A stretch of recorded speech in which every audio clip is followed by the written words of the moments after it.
Have you ever seen someone suddenly get very angry without any major reason? Does someone's anger become uncontrollable over small things? Does it surprise you why this happens? If you want to find answers to these questions, then this video is for you. Today, we're diving into a very important yet less talked about topic, intermittent explosive disorder, also known as IED. This mental health condition can be puzzling, so we're going to break it down with clear and simple explanations. Let's get started. Let's take a look at its main points. First, we will see what it is, how many types are there, what are its symptoms, what causes it, how can it be prevented, how is it diagnosed, how can it be treated, and finally, its conclusion.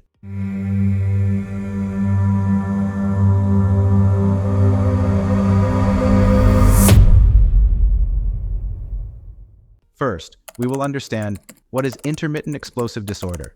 Let's see.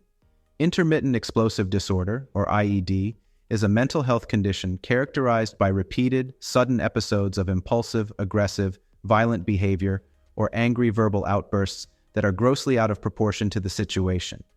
Imagine reacting to losing your phone signal with the same intensity as if your car was stolen. This extreme reaction is a hallmark of IED. It's as if the anger switch goes from 0 to 100 instantly, without any reasonable cause. I hope you now have a bit of an idea about intermittent explosive disorder. Let's move on to the next point where we will learn about its types.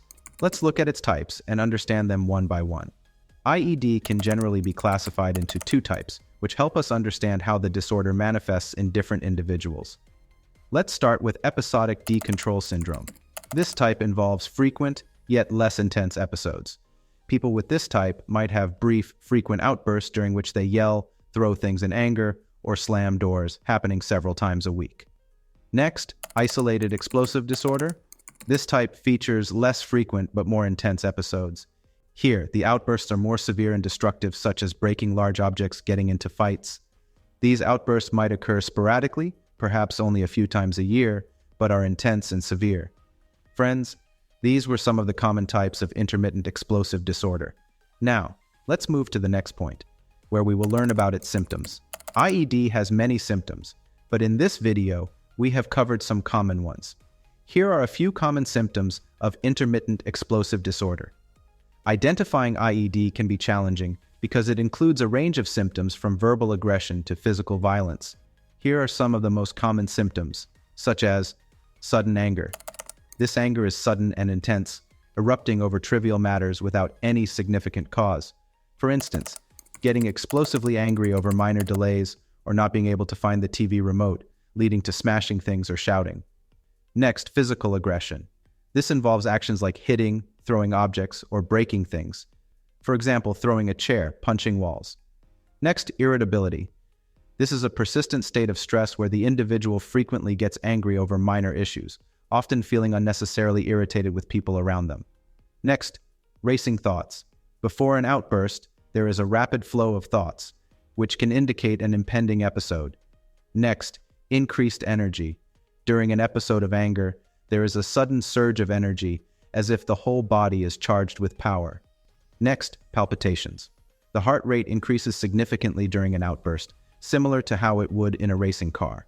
Next, chest tightness. During episodes of anger, there is a sensation of tightness and pressure in the chest.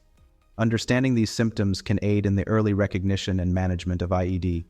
So, friends, those were some common symptoms of IED. If you have information about any other symptoms, please write them in the comment box. Now, let's move on to the next point. What are the causes of IED? Let's see. Although the exact cause of IED is not fully understood, several factors are thought to contribute to its development, such as brain chemistry. Imbalances in brain chemicals, particularly serotonin, which helps regulate mood, might trigger episodes. Next, genetic factors. There is evidence suggesting that IED might run in families, indicating a possible genetic link. Next, environmental influences. Stressful or abusive environments can exacerbate or trigger the development of the disorder. Next, brain injury. Previous head injuries have been associated with changes in behavior, including increased aggression, which can manifest as IED. These factors show that a combination of biological, genetic, and environmental elements can lead to the development of IED. These were some common causes. Now let's move on to the important points, where we will learn how it is treated. Let's see. Effective treatment for IED typically involves a combination of therapy and medication. Let's start with medication. Antidepressants and mood stabilizers can help regulate mood swings and reduce the frequency of outbursts. Next, psychotherapy. Therapy, particularly cognitive behavioral therapy, CBT, is effective in helping individuals understand their triggers and learn coping mechanisms. Next, anger management. Programs specifically designed to manage anger can provide practical tools to control explosive anger. Next, relaxation techniques. Mindfulness, deep breathing exercises, and meditation can help soothe the mind and reduce the likelihood of outbursts. Friends, these were the methods to treat IED. If you feel any point was missing in this video, please do let us know in the comments section. Finally, let's look at the conclusion. Friends, intermittent explosive disorder is a complex but manageable condition with the right support and strategies. It's important not to stigmatize or judge those who experience these symptoms, but instead encourage them to seek help. Understanding, patience, and professional guidance can make a big difference. If this video was helpful, please like, comment, and subscribe for more insightful content. Share this video to spread awareness, and if you know someone who shows signs of IED, encourage them to consult a mental health professional. Thanks for watching and take care.